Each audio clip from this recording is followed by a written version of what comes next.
Porque, se a muitos nada vier a suceder, nenhum prejuízo lhes advirá em virtude de sua preparação, ou talvez isso se verifique por efeito mesmo dela. Ocorrerá nesses casos algo semelhante ao negociante, industrial ou mesmo ao particular que põe seus haveres no seguro e paga religiosamente o respectivo prêmio anual. Se algum dia tiver necessidade de recorrer ao valor segurado em consequência de se haver verificado o sinistro, terá a satisfação de constatar quão bem avisado andou em se precaver no devido tempo. E se, ao cabo de anos de contribuir com as taxas dos valores segurados, nenhum sinistro houver ocorrido, esse homem sentir-se-á igualmente feliz pela sua atitude previdente.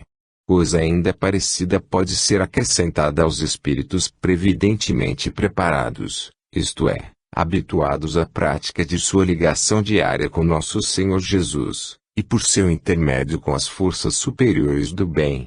Se até ao fim dos seus dias da presente vida terrena nada de extraordinário lhe suceder, sentir-se-ão também imensamente felizes ao regressarem ao seu plano espiritual num ambiente de tranquilidade, paz e bem-estar.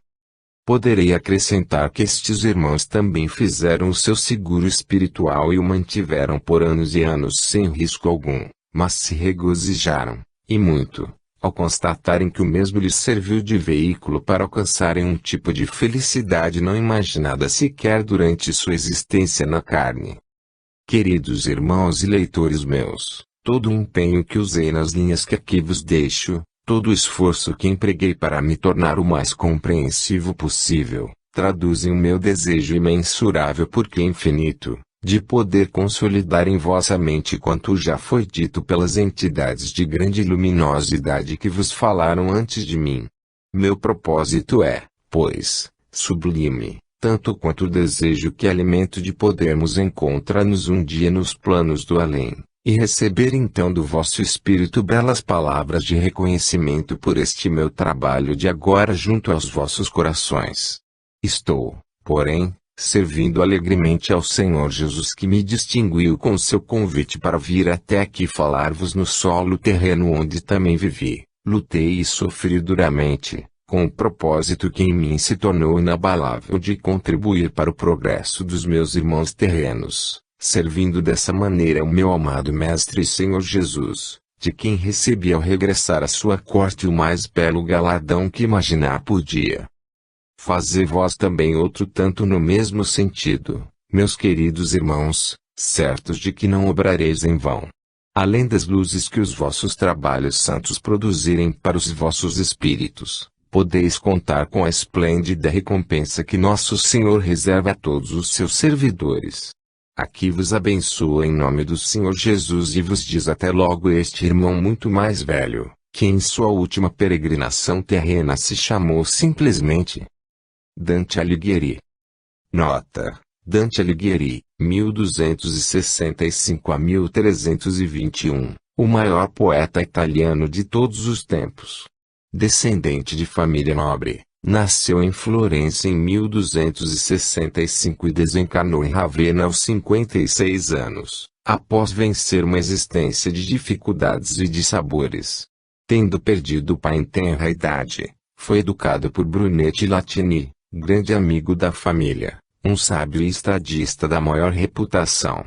Dante adquiriu o mais alto grau de cultura do seu tempo, não lhe sendo estranho nenhum ramo do saber humano.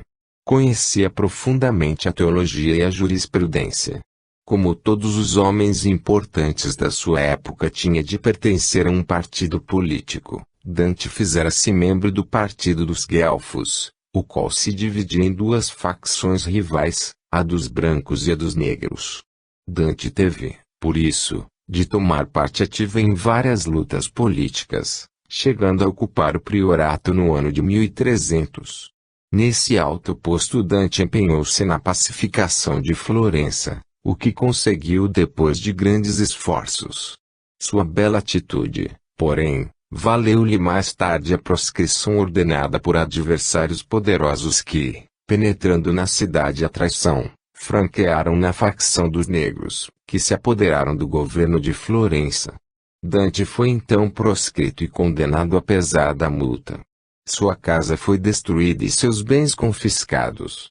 Um segundo decreto condenou à morte. O grande poeta conseguiu exilar-se a tempo, iniciando então dolorosa peregrinação através da Itália, enquanto sua família, composta da esposa e 5 filhos, permanecia em Florença sem ser molestada.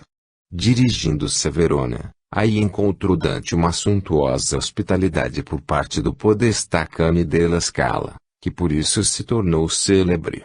Quase todas as obras de Dante foram escritas no exílio.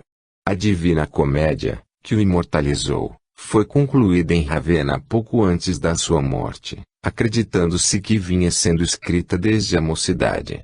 Sua desencarnação ocorreu em Ravenna centímetros 1321, tendo sido sepultado na Igreja dos Irmãos Menores de S. Francisco, cujo túmulo tem sido reparado por diversas vezes. Fim da nota. 32. Fase decisiva para todos. Os desígnios humanos, projetados e cumpridos desde o início da criação do homem, são tão perfeitos e tão sábios, que nada tem sido necessário modificar no sentido de dar ao homem mais do que aquilo que lhe foi atribuído e vem sendo cumprido através dos milênios. Os espíritos livres no espaço conhecem de sobra esses desígnios e sempre prometem e desejam cumpri-los ao pleitearem junto às forças superiores a concessão de uma nova peregrinação no solo terreno, a fim de adquirirem ou aprimorarem as qualidades morais de que necessitam para sua ascensão a mais elevados planos do universo.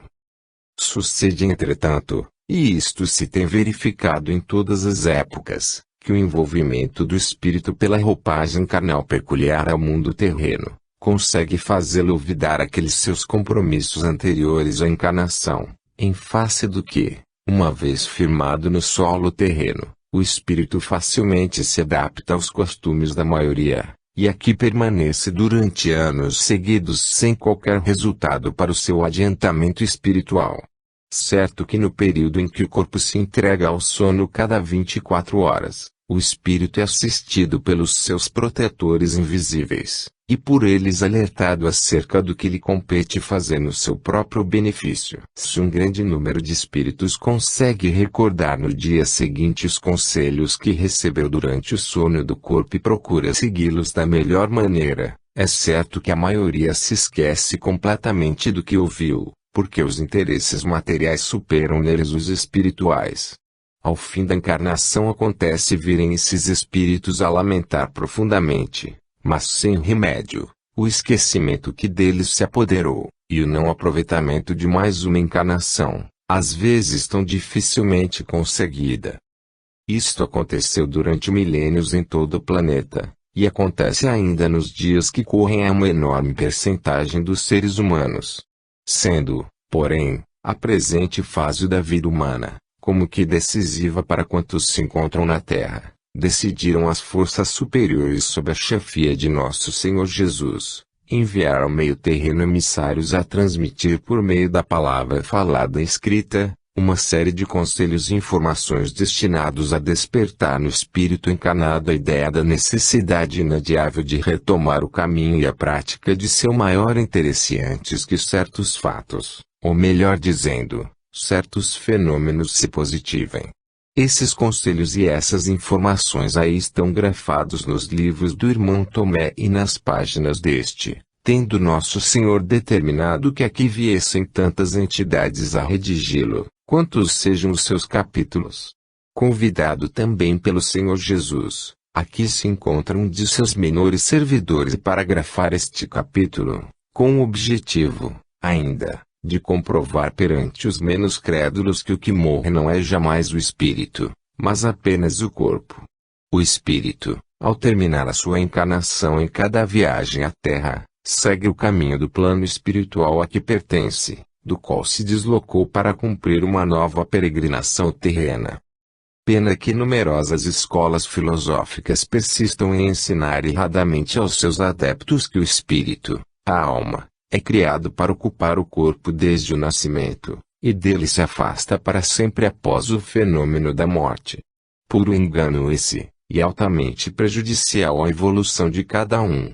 Ensinando assim erradamente a criatura humana que nada mais encontrará além da morte do corpo, essas escolas estão contribuindo para a estagnação dos espíritos, tirando-lhes todo o estímulo a se devotarem à preparação de uma próxima reencarnação, após o necessário estágio nos planos do além.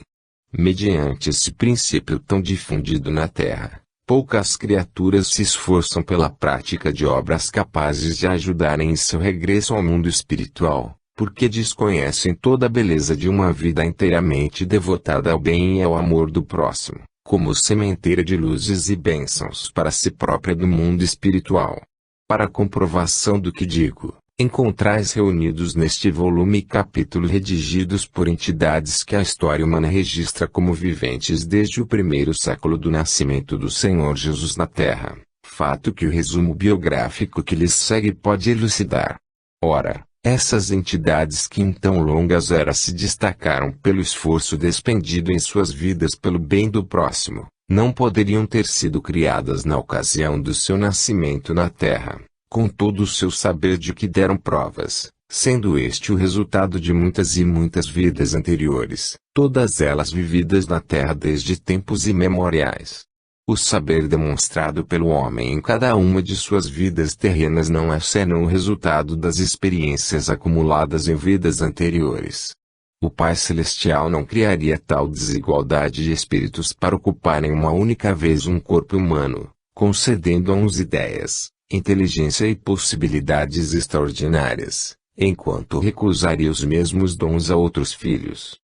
Deus não enviaria à Terra com a mesma idade espiritual, filhos com a missão de dirigir, governar frações da população terrena, dispondo de recursos e meios excepcionais, enquanto a outros nada mais concederia além da obrigação de servir e obedecer àqueles, uma existência inteira. Todos os espíritos foram criados nas mesmas condições e com iguais possibilidades.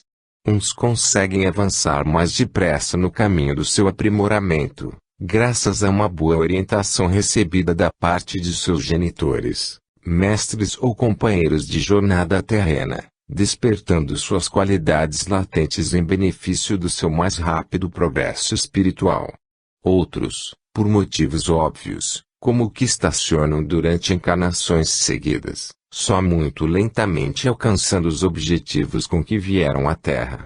Isto sucede, aliás, em vossas escolas terrenas. Há nelas alunos que se destacam, se agigantam pelo estudo e dedicação ao curso, vencem os primeiros lugares, ao passo que outros, muitos infelizmente, encaram as matérias com certa displicência, e só as vencem como uma obrigação imposta pelos seus maiores.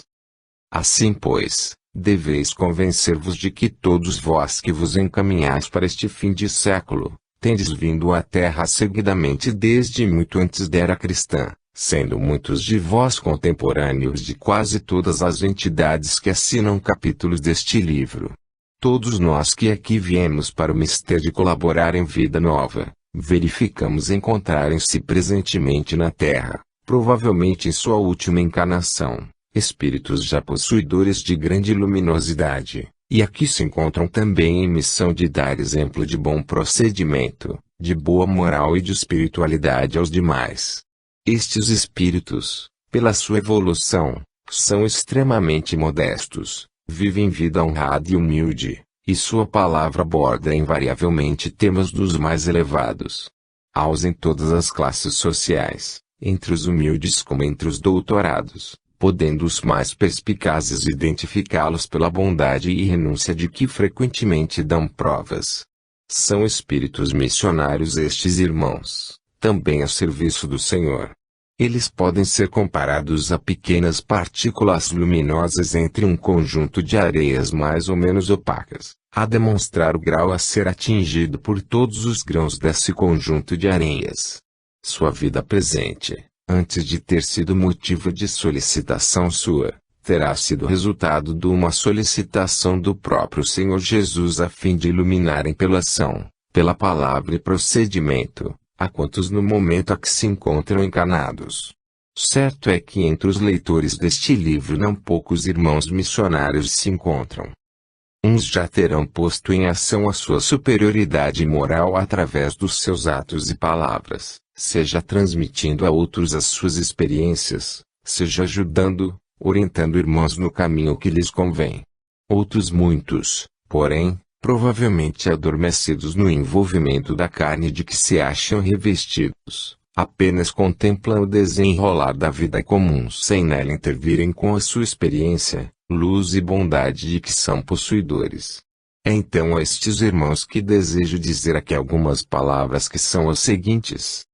Meus queridos, vossa presente existência terrena pode elevar-vos imediatamente àquela categoria espiritual que tanto cobiçáveis quando no alto, ao regressardes de vossa penúltima viagem à terra, quando pudestes constatar que vos faltam poucos degraus para alcançá-la. Presenciastes muitos de vós, o galardoamento de vários contemporâneos vossos, feito pelas próprias mãos do Senhor, com o qual puderam alçar-se àquela ambicionada categoria. E todos vos entristecestes pelo fato de não vos encontrardes no meio deles nessa ocasião, e com eles vos elevardes também na escala da espiritualidade. Pois bem, meus queridos irmãos, a vossa oportunidade está agora em vossas mãos. Depende exclusivamente da vossa determinação na vida presente, para muitos a partir de hoje, ascenderdes em breve também aquele luminoso plano a que todos aspiráveis ainda há pouco. Despertai já as excelentes qualidades que em muitos se conservam adormecidas no âmago de cada um, e movimentai-as com amor a serviço do bem comum da coletividade, porque o fareis em verdade a serviço do Senhor. Como proceder? Bem facilmente, irmãos estimados. Necessário se torna, principalmente, entrar em contato com o Senhor a fim de receberdes do Divino Mestre as necessárias instruções.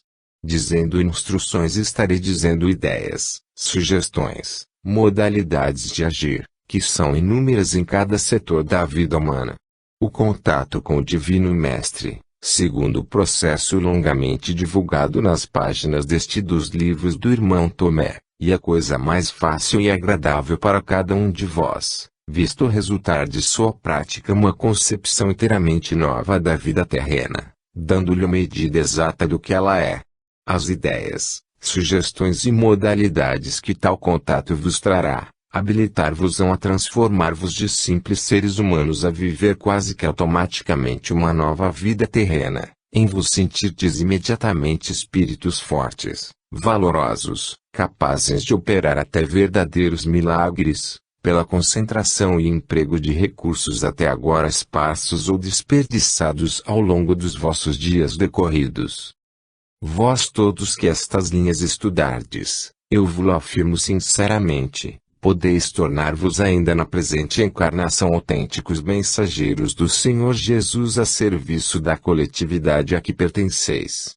Eu vos asseguro igualmente, por estar para isso devidamente autorizado, que nenhum dos pensamentos de ajuda, súplica ou de auxílio que na hora certa dirigirdes ao Senhor Jesus, nenhum deles será desprezado ou desatendido. Nosso Senhor que me incumbiu de vos falar desta maneira, anseia por ver elevarem-se à categoria que acima me referi, em seu regresso ao mundo espiritual, todos os espíritos cursando presentemente essa escola terrena.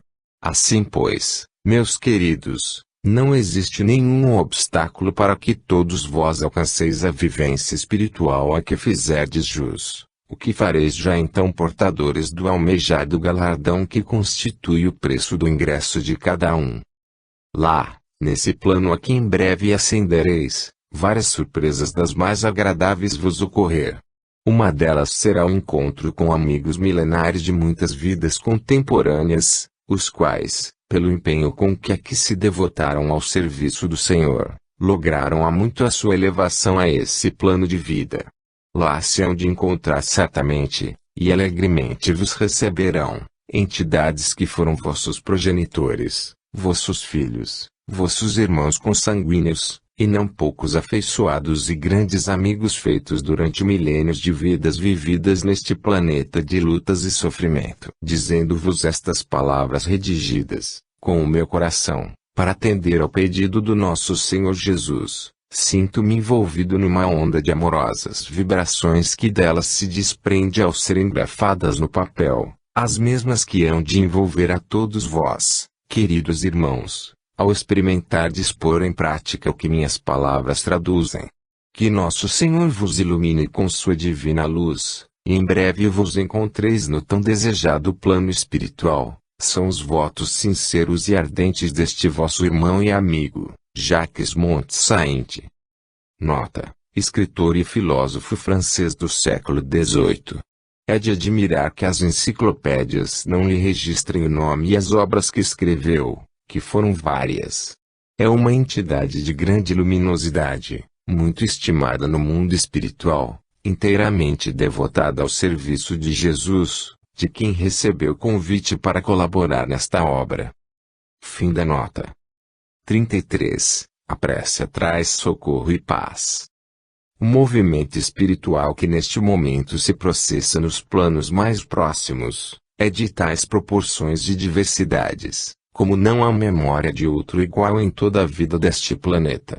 Ajustam-se planos de trabalho a ser desenvolvido no solo terreno, preparam-se trabalhadores para mergulhar no ambiente que circunda a Terra, retocam-se detalhes dos trabalhos a serem aqui empreendidos, medem-se e calculam-se distâncias e profundidades para que nada falte na obra imensa, quase ciclópica, a ser executada em profundidade no planeta que habitais, objeto de grandes transformações em perspectiva. Como todo trabalho cuidadosamente planificado, este a que me refiro foi previsto para um período mais ou menos longo, é verdade, mas seu início a bem dizer já foi dado em vários setores e aí prossegue o seu curso. Cientistas, engenheiros, médicos e outras categorias especializadas, convocadas e instruídas em seu respectivo setor, encontram-se apostos com os elementos necessários ao desempenho de suas tarefas, inclusive a companhia de numerosos auxiliares e assistentes, para darem começo à sua parte.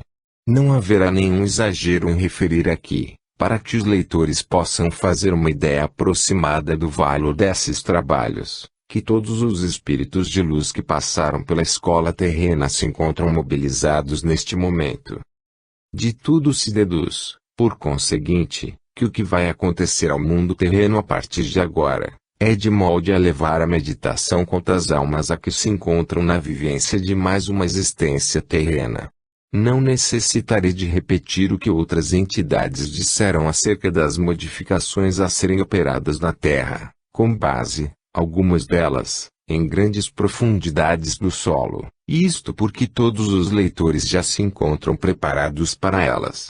Também não perderei palavras em tentar conduzir-vos para Jesus, nosso Mestre e Senhor, porque o assunto já se encontra perfeitamente claro em vossas mentes, e todos vós, segundo observações feitas do alto, já estáis seguindo esse caminho com maior ou menor dose de fé.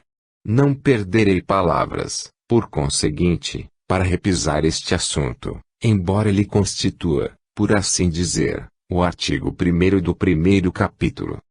Falarei então de assunto que suponho do maior interesse para quantos se encontram presentemente habitando o corpo humano, em mais uma existência terrena, e sei de antemão que todos o apreciareis sobremodo.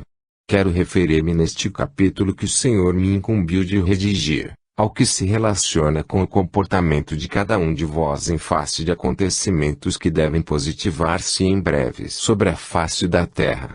Dada a natureza excepcional desses acontecimentos, pode suceder que o seu advento venha a produzir surpresas bastante fortes para os desprevenidos, podendo muitos seres humanos deixar-se tomar pela ideia insistentemente propagada de tratar-se do fim do mundo, o que não é absolutamente verdade. A Terra não está em absoluto para acabar, como certos pseudocientistas apregoam, antes pelo contrário. Este mundo terreno está sendo objeto de atenções especiais por parte do Senhor do mundo, devendo a vida tornar-se em breve mais humana e mais fácil de ser vivida do que agora. As modificações em andamento a se positivarem na estrutura terrena, visam precisamente a preparação de condições mais favoráveis aos seres humanos, tendo-se em vista estas duas circunstâncias, a duplicação ou até a triplicação da população atual, e a vinda para a Terra de espíritos possuidores de grande evolução, para constituírem a população dos próximos séculos. Não existe, por conseguinte, nenhuma possibilidade, por mínima que seja, de terminar a vida neste planeta, ou seja, de o mundo acabar agora ou daqui a algum tempo. Assim pois, meus caros leitores, a única circunstância a qual todos deveis dar vossa atenção, é a maneira de todos vos comportardes aos primeiros rumores, fatos ou acontecimentos que porventura se manifestarem, seja perto ou longe do local em que vos encontreis. Como o comportamento, desejo significar a atitude mental de cada um dos seres humanos de todas as idades, uma vez que o fato será geral, podendo abranger ora uma ora outra região do solo terreno. A melhor norma, pois, de comportamento, aquela que será capaz de dar paz e tranquilidade aos espíritos encarnados, é o estado de comunhão espiritual com as forças superiores, também designadas por forças do bem. O estado de comunhão com essas forças, já o sabeis, adquire-se, ou melhor, realiza-se por meio da prece ou oração proferida com toda a convicção de quem sabe que está movimentando uma lei divina, que é no caso a lei da oração. Através da prática desta lei todo o socorro prontamente se apresenta no local reclamado, podendo cada qual convencer-se da grande verdade multimilenar, de que, desde que o universo existe, nenhuma prece ainda se perdeu. E não se perdeu pelo fato em si, de que tendo sido a prece criada paralelamente à criação do universo, tudo quanto no universo se encontra está estreitamente relacionado com a prece. Talvez vos surpreendais em eu vos dizer que a prece se encontra presente em todas as manifestações da natureza. A água que desliza no leito de um córrego, segue balbuciando uma prece ao Criador ao descer aqui e ali, num desnível do leito ou no choque verificado contra as pedras que nele se encontram. O boi, o cavalo, a cabra como o carneiro, ao erguerem a cabeça no pasto ou onde quer que se encontrem para emitir o som próprio da espécie, estão emitindo com ele a sua prece, algumas vezes de contentamento pela fartura de alimentação que defrontam, outras vezes implorando algo que necessitam ou desejam realizar. Podem os homens não entender completamente o que dizem os animais em sua prece, porém o Criador os entende e abençoa. A prece é, por conseguinte, o recurso mais pronto e mais eficaz ao homem em quaisquer situações. Demais não será dizer-vos, meus caros irmãos leitores, que ela nunca vos foi tão necessária no decorrer da vossa existência multimilenar como será nos dias que se aproximam. A prece individual atrai socorro, a paz e a tranquilidade do espírito, mas a prece coletiva, essa realiza verdadeiros milagres. Nós que vivemos hoje a vida de espíritos livres, no mundo espiritual, temos por hábito reunir-nos diariamente em horas predeterminadas para orarmos juntos, para realizarmos a prece coletiva, menos em nosso próprio proveito do que no vosso, irmãos encarnados. Observando do alto as vossas necessidades de harmonia, precisamente pela ausência do hábito da prece, nós que tanto desejamos a vossa felicidade, procuramos suprir essa deficiência orando coletivamente por vós neste plano de vida terrena. Não penseis, contudo, que nos sereis devedores de algo por essa nossa prática em vosso favor. Absolutamente nada nos ficais a dever por isso. A prece contém em si mesma, nas vibrações que emite, esta beleza imensa, beneficia aquele que a faz em seu próprio favor, de maneira precisa, total. Porém, quando emitida em favor de outrem, então ela se desdobra em duas parcelas absolutamente iguais, sem que nenhuma delas seja inferior à sua totalidade. Ela beneficia aquele em favor de quem é feita, e igual parcela beneficia quem a emitiu. Está nisto, por conseguinte, uma demonstração a mais do valor prodigioso da prece, uma das mais belas criações do Senhor, nosso Deus. constitui ainda hoje um dos mais belos trabalhos a serem realizados na terra: ensinar gerações novas a orar. E tanto mais se adiantem os trabalhos neste sentido, tanto mais as gerações se aproximarão de sua verdadeira felicidade. Ensinar desde os primeiros anos a criança a balbuciar as palavras da prece, representa para quem o faz, o mesmo que estar iniciando no coração da criança a iluminação do seu espírito. Dessa iluminação desde os primeiros anos de uma nova existência terrena, desenvolver-se-á nesse pequenino coração o hábito de se comunicar com Deus, nosso Pai Celestial, cuja assistência e proteção jamais lhe faltará pelos anos em fora. Não há nenhum exagero em eu vos dizer que estatísticas cuidadosamente levantadas no alto, demonstram que os espíritos que na Terra se têm desviado do caminho reto, encontram-se entre os que não aprenderam a orar em crianças, ou o fizeram desprovidos da necessária explicação doutrinária, ministrada por seus responsáveis. Verificamos então que das crianças acostumadas à oração diária, em 90% dos casos resultaram homens e mulheres corretos, quando não até modelos de criaturas humanas no desdobramento de sua existência. Uma conclusão daí se retira, para a qual desejo chamar a atenção de todos os meus leitores, a da conveniência, da imperiosidade mesmo, para todos vós que fostes distinguidos na terra com a dignidade de receberdes filhos em vossos lares para criar e educar, de acostumá-los desde bem cedo ao hábito da oração a Nosso Senhor, infiltrando em seus mimosos corações as vibrações maravilhosas que os ajudarão a vencer, na vida que iniciam, todas as dificuldades e obstáculos que não hão de faltar.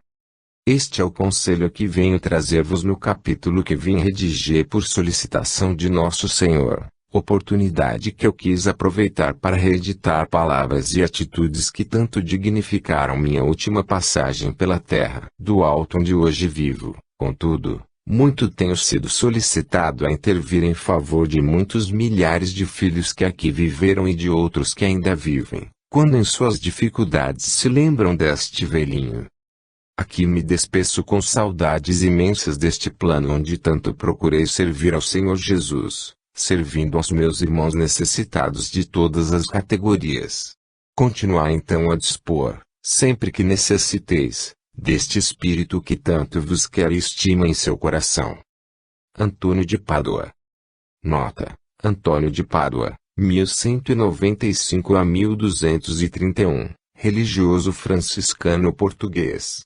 Seu nascimento é dado por uns como ocorrido em Beja, e por outros em Lisboa, a 15 de agosto de 1195, filho do nobre Martinho de Bulhões e de Teresa Taveira, senhora de ricos dotes de alma e inteligência. Tendo concluído o curso de Humanidades em Lisboa, dirigiu-se a Roma com o fim de obter um favor do Papa, e ali ingressou no estudo da religião. Possuidor de inteligência incomum, Antônio adquiriu rapidamente o curso de teologia, passando, muito jovem ainda, a lecionar essa matéria na Universidade de Pádua.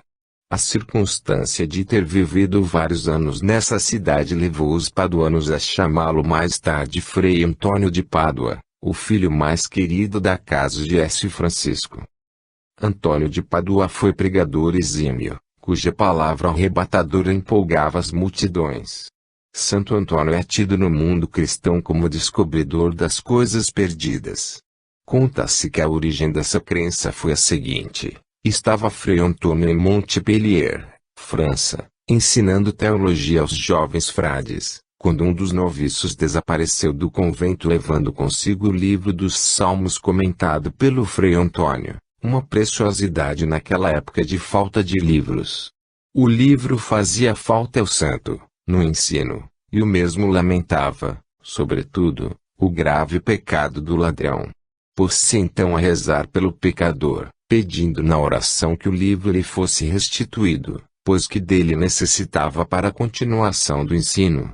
A prova de que o Senhor ouviu a oração do Frei Antônio pode ser encontrada neste fato extraordinário. Ao passar por uma ponte, o noviço viu-se detido por um negro que lhe tomou a frente, ameaçando lançá-lo ao rio se ele não fosse imediatamente restituir o livro a Frei Antônio.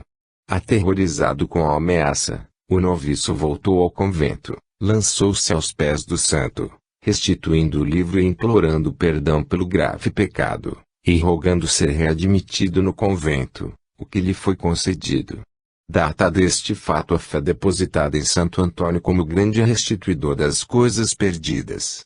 Mas há muitos fatos semelhantes na vida deste grande espírito que ocupariam volumes. Santo Antônio desencarnou no conventinho de Arcela, próximo de Pádua, no dia 13 de junho de 1231. Seu corpo, com grande cortejo, foi depositado num sarcófago de mármore na igreja de Santa Maria, em Pádua, onde se lê a seguinte inscrição: esta cidade sente-se engrandecida por ter dado ao glorioso taumaturgo português o sobrenome pelo qual é geralmente conhecido, Santo Antônio de Pádua. Um dos biógrafos de Santo Antônio escreveu o seguinte: quem, indo visitar o túmulo do taumaturgo chega à estação da estrada de ferro, não precisa ter cuidado para achar a grande basílica. Isto porque encontra um bonde estacionado com a tabuleta, 2 santo, como se não houvesse outro santo no céu, tanta é a veneração que lhe tributam e a glória que julgam os paduanos ter possuindo os despojos mortais do santo de todo o mundo. Santo Antônio foi canonizado pelo Papa Gregório IX no dia 30 de maio de 1232, um ano após a sua desencarnação, estabelecendo o dia 13 de junho anual para a celebração da sua festa. Fim da nota. 34. Única fonte de salvamento. Sempre que as forças superiores do universo empreendem a realização de algo que deve importar na alteração do statu quo da humanidade vivente no planeta em que esse algo deva produzir-se, aquelas forças só o empreendem após uma longa preparação espiritual dessa humanidade, tal atenção que lhes merece a tranquilidade e o bem-estar do semelhante. Outra não é, por conseguinte, a atitude das forças superiores no caso pertinente a este planeta, em sua preparação para o início das operações transformatórias já determinadas. Todos quantos neste momento planetário se encontram habitando corpos humanos na face da Terra, estão sendo prevenidos, despertados e advertidos para que não deixem desabar a montanha para só então se precaverem. Estão sendo advertidos os seres humanos, de que maneira? Por algum procedimento ruidoso, violento? Absolutamente.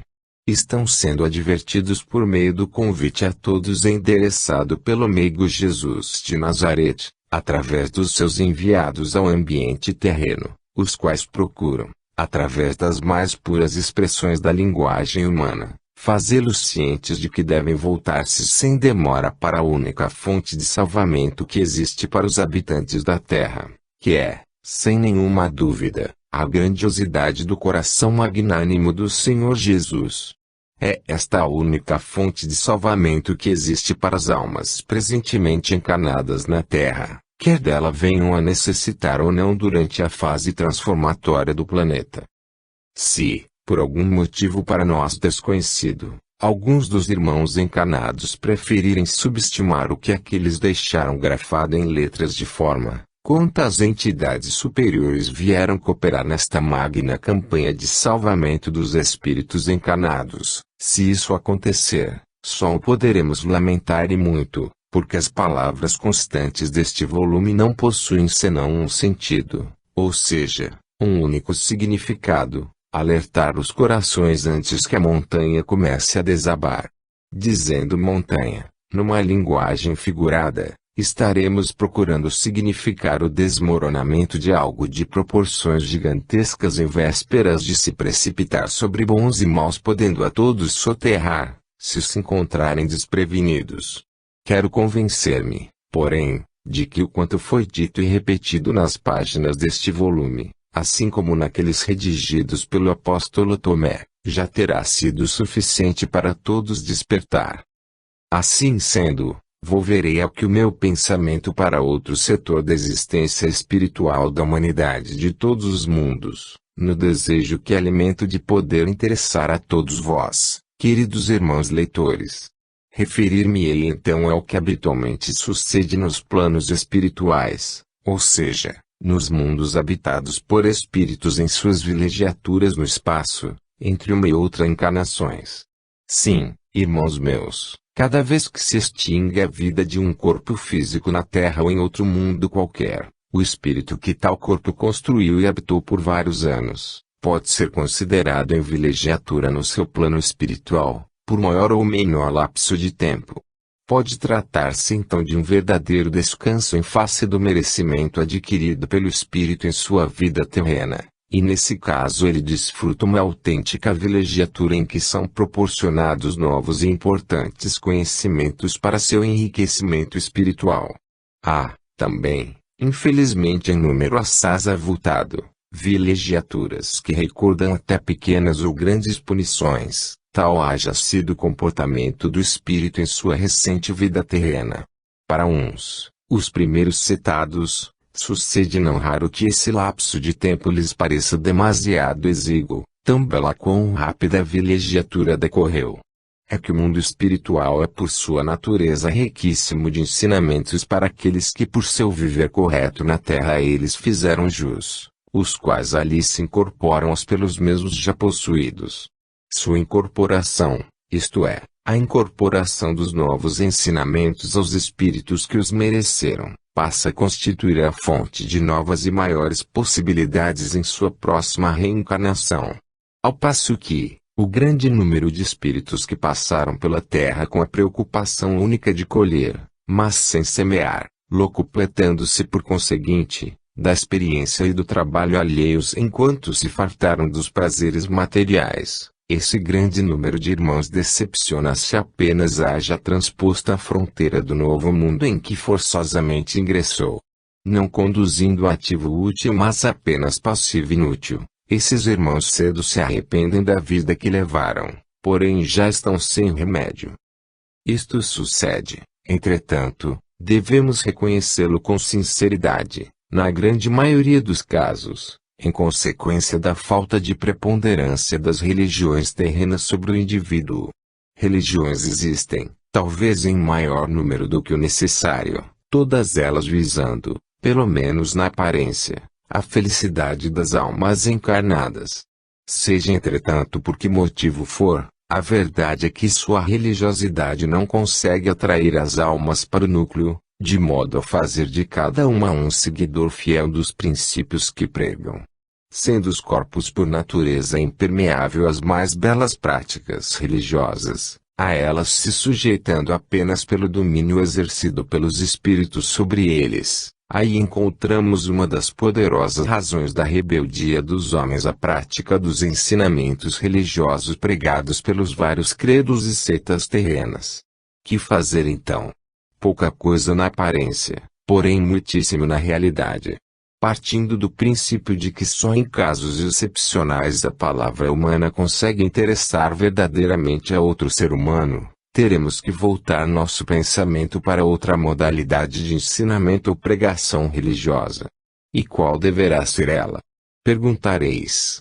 É necessário voltarmos o pensamento, nós do espaço e vós religiosos da terra, para o ensinamento espiritual, que é o ensinamento a ser ministrado por entidades espirituais de grande evolução, que, ou se materializarão em vossos templos, ou se manifestarão por intermédio de pessoas convenientemente preparadas para isso.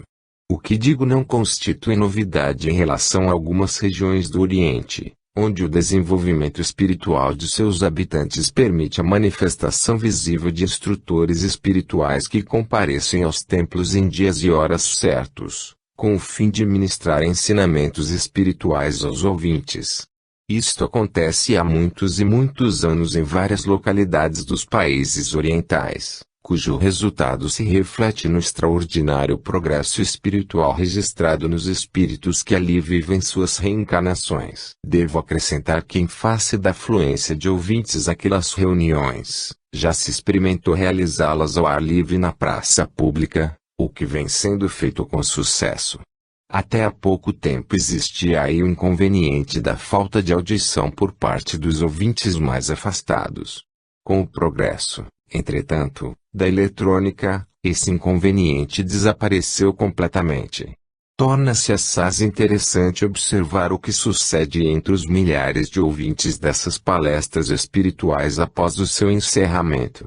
Observa-se com satisfação o interesse neles despertado pela palavra iluminada do instrutor, cujas ideias, transmitidas diretamente aos espíritos e não aos ouvidos materiais, corpóreos, dos ouvintes, passam a constituir objeto de discussão e estudo durante o intervalo das reuniões, com o melhor aproveitamento para todos, que jamais esquecem o que aprenderam. Há também, em vários lugares, outra modalidade de reuniões de estudos espirituais.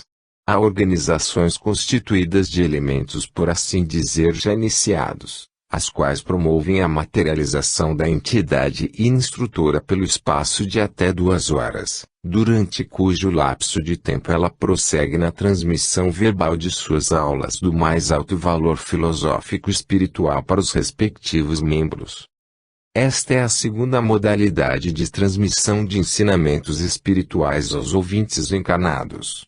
E a da manifestação da entidade por meio de sua materialização visível e audível, porém em recinto fechado. Há ainda a terceira modalidade, a mais fácil de conseguir certamente em qualquer região do mundo, também de valor inapreciável pelos resultados que pode trazer para o aprimoramento espiritual dos ouvintes. Refiro-me à modalidade de incorporação do espírito instrutor num ser encarnado possuidor do necessário ascendente mediúnico. Esta modalidade, igualmente útil pelos ensinamentos que pode transmitir aos ouvintes de boa vontade, é sem dúvida que poderá vir a ser utilizada pelas diversas religiões, credos e seitas existentes na Terra, com o maior aproveitamento para todos os ouvintes. Sabemos todos da existência entre os encarnados e até fazendo parte integrante do corpo de pregadores religiosos, de espíritos de grande evolução, possuidores, por conseguinte, de belos ensinamentos a ministrar ao seu auditório. Sucede, porém, que inúmeras barreiras se lhes opõem para que eles possam transmitir esses ensinamentos lealmente, sendo uma dessas barreiras a constituída pelas limitações da organização a que pertencem, a impor-lhes restrições e mais restrições, segundo os próprios interesses materiais. Podem raciocinar que o fato de ensinarem o que sabem aos seus adeptos, possa levá-los a se afastar dessas organizações e passarem a dirigir-se diretamente a Deus ou ao Senhor Jesus. Daí as limitações que podem existir em relação ao sistema religioso. Já a modalidade de ensinamentos por via mediúnica liberta-se deste inconveniente, com a vantagem de oferecer aos ouvintes a mais pura doutrina filosófico-espiritual, como nenhum ser encarnado poderá jamais interpretar. A propósito, relatarei um fato verificado em certa região da Terra, do qual resultava uma afluência desusada ao templo em que o mesmo se registrava. Em certa época do ano comparecia a essa região determinada personalidade religiosa, incumbida de iluminar com sua palavra erudita uma pequena multidão de almas simples que se entregavam à prática dos mais puros deveres para com Deus durante o ano todo. Por ocasião das colheitas, apenas terminado estas e guardado o produto do trabalho santo de suas lavouras, aparecia na região, contratado de antemão, um pregador religioso cuja palavra a todos encantava. O templo tornava-se pequeno para conter a quantos desejavam ouvi-lo. Verificava-se, entretanto, com o pregador, um fenômeno que muito intrigava, e que apenas confidenciava a um colega de sua maior intimidade. Dizia então o pregador ao amigo: passa-se comigo um fato verdadeiramente extraordinário, todas as vezes em que vou fazer missão em... E citava a região. Acontece-me invariavelmente que, ditas as primeiras palavras de saudação aos fiéis presentes, apenas volto a dar conta de mim quando o sermão termina. Eu dou-me conta, é certo, de que falei, mas não consigo recordar uma palavra sequer do que disse. Fico verdadeiramente intrigado com o fato. No ano seguinte ficou combinado irem os 2 amigos a realizar a missão do primeiro, a fim de que o segundo procurasse esclarecer o fenômeno. Foram. Iniciado o sermão, constatou o amigo ter se operado uma mudança notável, não apenas na palavra adorador, na maneira de dizer, nas imagens apresentadas, como ainda na sua fisionomia. A oração revestia-se de uma eloquência desconhecida até então no orador pelo seu amigo presente, a qual se prendiam atentamente, empolgados, todos os ouvintes. Terminado o sermão e recolhidos os dois amigos à sua hospedagem, passaram a raciocinar a respeito. Mas uma vez o pregador confessava não ter sido dele o sermão, porquanto não recordava sequer uma palavra do que dissera. Constatava que o fato se verificava apenas naquela localidade, porque nas demais onde pregava tal não acontecia. Em busca de um possível esclarecimento, resolveram os dois fazer uma pesquisa nos registros paroquianos da terra e dirigiram-se ao templo. Aí conseguiram esclarecer o fenômeno. Um velho cura que ali vivera dezenas de anos e muito amara seus paroquianos, um espírito que alcançara as mais elevadas regiões espirituais por seu merecimento nesse mistério, aproveitava o ascendente mediúnico do emissário religioso para proferir os mais belos sermões, muito semelhantes aos que no seu tempo proferia. Os paroquianos, encantados, comentavam que daquela maneira só o padre Eustáquio costumava pregar.